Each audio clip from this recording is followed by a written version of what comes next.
Halo, selamat pagi pemirsa. Senang sekali kami bisa kembali menjumpai Anda di Selamat Pagi Indonesia. Kali ini bersama saya Glory Nata. Dan saya Jason Sambo. Tentunya akan kami adakan beragam informasi untuk memulai Anda pemirsa hari Selasa ini dengan sejumlah informasi terupdate. Yang pertama, Selamat Pagi Indonesia pemirsa, yang tentunya sudah ditunggu-tunggu oleh masyarakat terkait dengan perkembangan kasus kematian Arya Daru yang ditemukan meninggal dunia di kosnya di Menteng, Jakarta Pusat. Dan nantinya Polda Metro Jaya akan mengungkap setelah dilakukan gelar perkara. Kasus ini sendiri memang Glory diungkap berkat kerjasama tim gabungan Satreskrim Polres Jakarta Pusat dan juga Subdit Resmob Ditreskrimum Polda Metro Jaya. Dan pada Selasa siang, nanti pada pukul 13.30 hari ini Polda Metro Jaya akan melakukan konferensi pers mengenai pengungkapan kasus dari kematian Arya Daru. Konferensi pers ini akan disampaikan langsung oleh Kabid Humas Polda Metro Jaya dan mengenai pengungkapan tindak pidana kasus penyebab kematian dari Arya Daru di kos Menteng, Jakarta Pusat ini dilakukan oleh tim gabungan dari Satreskrim Polres Jakarta Pusat bersama dengan Subdit Resmob Ditreskrimum Polda Metro Jaya, di mana penyelidikan telah dilakukan secara intensif untuk mengungkap kasus kematian dari Arya Daru. Polda Metro Jaya berkomitmen untuk memberikan informasi yang akurat dan juga transparan kepada publik. Tuh, kita tunggu ya sama-sama apa nanti hasil pemaparan fakta terbarunya.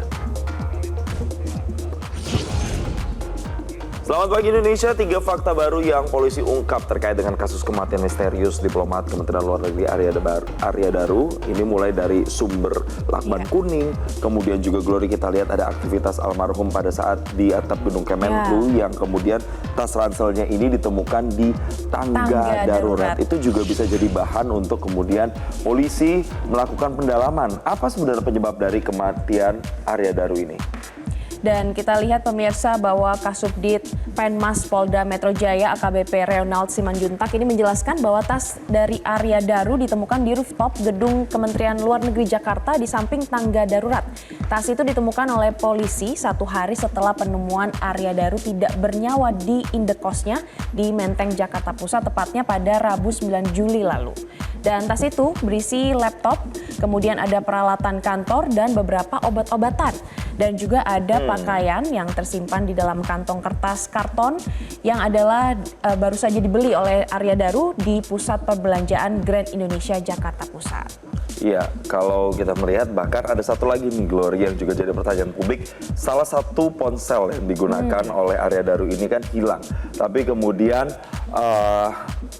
yang percakapan WhatsApp-nya ini terhubung dengan laptopnya. Itu yang kemudian juga menjadi kunci begitu pemirsa. Apakah nantinya ini bisa mengungkap kematian dari Arya Daru digabung dengan hasil otopsi yang sudah dilakukan. Tapi kemudian pemirsa, Kompolnas kemarin dalam acara Top Review di Metro TV nanti semalam sudah menjelaskan bahwa nantinya polisi akan menjelaskan tentang dugaan lebam di tubuh Arya Daru. Namun apakah lebam tersebut menandakan adanya tindak pidana masih ditutup rapat jawaban tersebut oleh polisi, dan jadwalnya nanti pada jam 1 siang baru akan dijelaskan semua. Jadi pemirsa, kita nantikan apa sebenarnya penyebab dari kematian Arya Daru. Dan pemirsa, hot topik ketiga di Selamat Pagi Indonesia kita hadirkan informasi pasar legendaris di Jakarta Selatan, Taman Puring pada Senin malam kemarin ini mengalami kebakaran besar, Jason. Di mana kondisi Taman Puring ini biasanya pada pagi hari ini sudah terlihat pajangan barang-barang langka dari fashion hingga elektronik kini hangus semua ya. Iya, kita lihat kurang lebih datanya ini ada sekitar 550 kios yang berada di areal seluas 2.000 meter persegi yang tinggal puing-puing saja. Dan kalau kita memantau informasinya, kebakaran ini terjadi sekitar pukul 18 waktu Indonesia Barat dan sempat dikerahkan 34 unit mobil pemadam kebakaran hingga baru padam itu pada dini hari tadi.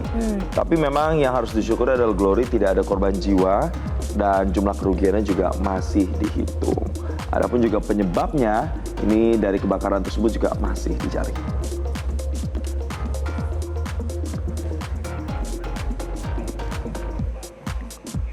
Dan Jason dan juga pemirsa, hati-hati ya dalam berkendara, diduga akibat pengemudi ngantuk sebuah mobil menabrak dua kendaraan lain di Jalan Raja Wali, Kota Bandung, Jawa Barat. Itu ya, jadi persiapannya jangan ya. cuma kendaraannya aja, tapi juga kesiapan fisiknya ketika berkendara. Betul. Jadi pemirsa, kalau kita lihat ini kejadiannya bermula saat pengemudi mobil melaju dengan kecepatan tinggi dari arah Cimahi menuju arah Ciroyom, Kota Bandung.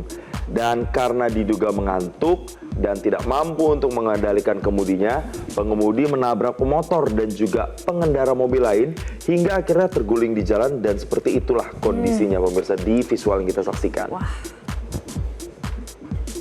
Ini adalah akibat dari sopir mengantuk, kemudian akibatnya adalah sopir, kemudian penumpang dan pengemudi motor mengalami luka sehingga dibawa ke rumah sakit terdekat. Kasus kecelakaan ini saat ini ditangani oleh unit Laka Satlantas Polrestabes Bandung. Ya, ini jadi alarm juga ya untuk kita, untuk masyarakat yang saat ini mungkin sedang beraktivitas, hendak ke kantor mungkin, atau mengantarkan anak yang sekolah menggunakan kendaraan, atau apapun aktivitas Anda, jangan sampai mengantuk, jangan sampai kurang tidur, kalau tidak Anda bisa meresikokan penumpang atau pengguna jalan lain.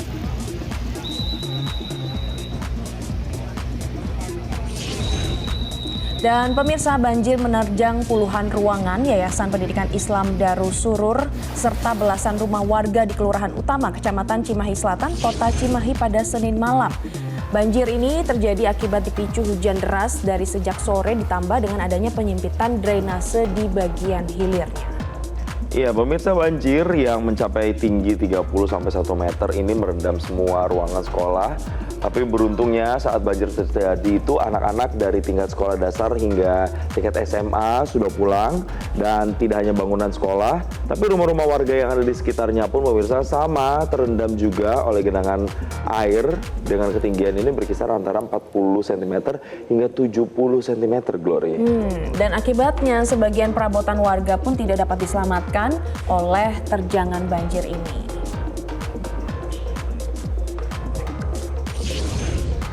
Selamat pagi Indonesia, Menteri Koordinator Bidang Pangan Zulkifli Hasan mengungkapkan pemerintah telah sepakat untuk menghapus kategori beras seperti medium dan juga premium yang beredar di pasaran. Terus kita membedakannya gimana nih, Glory, kalau yang premium dan medium? Itu ya. Penghapusan kategori ini imbas dari maraknya beras oplosan di kalangan masyarakat. Langkah ini diambil oleh Menteri Zulkifli Hasan dengan menghapus jenis-jenis beras ini diambil sebagai respon atas temuan praktik culas dari sejumlah produsen yang telah melakukan pengoplosan beras jenis premium dan juga medium. Nantinya beras hanya dikelompokkan menjadi satu jenis saja, yang membedakan hanyalah kemasan dan mereknya saja, Jason. Perbedaan beras ini akan dibedakan berdasarkan jenisnya seperti beras pandan wangi, basmati hingga japonica. Apalagi ya kalau misalnya kita belinya di pasar tradisional. Ini agak lebih sulit ya untuk membedakan mana beras yang premium, mana beras yang tingkatnya lebih rendah atau di bawahnya. Itu yang membuat kita juga harus lebih selektif lagi nantinya dalam memilih beras. Semoga ini tidak menimbulkan kebingungan ya di masyarakat kalau level berasnya ini dihilangkan atau kategori berasnya dihilangkan hanya dengan merek atau jenis brandnya saja atau kemasannya saja.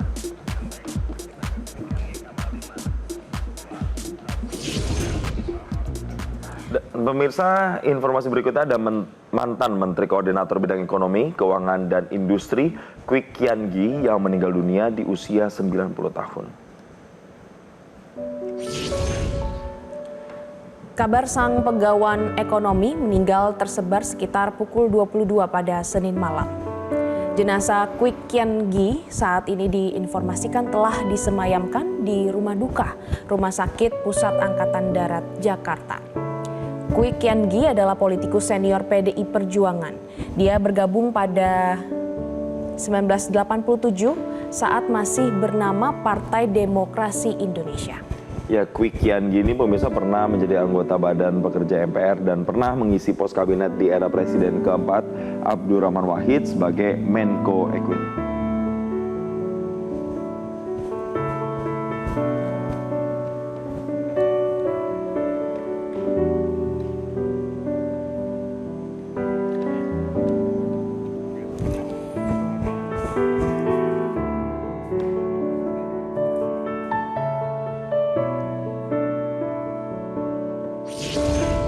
Jelajahi cara baru mendapatkan informasi. Download Metro TV Extend sekarang.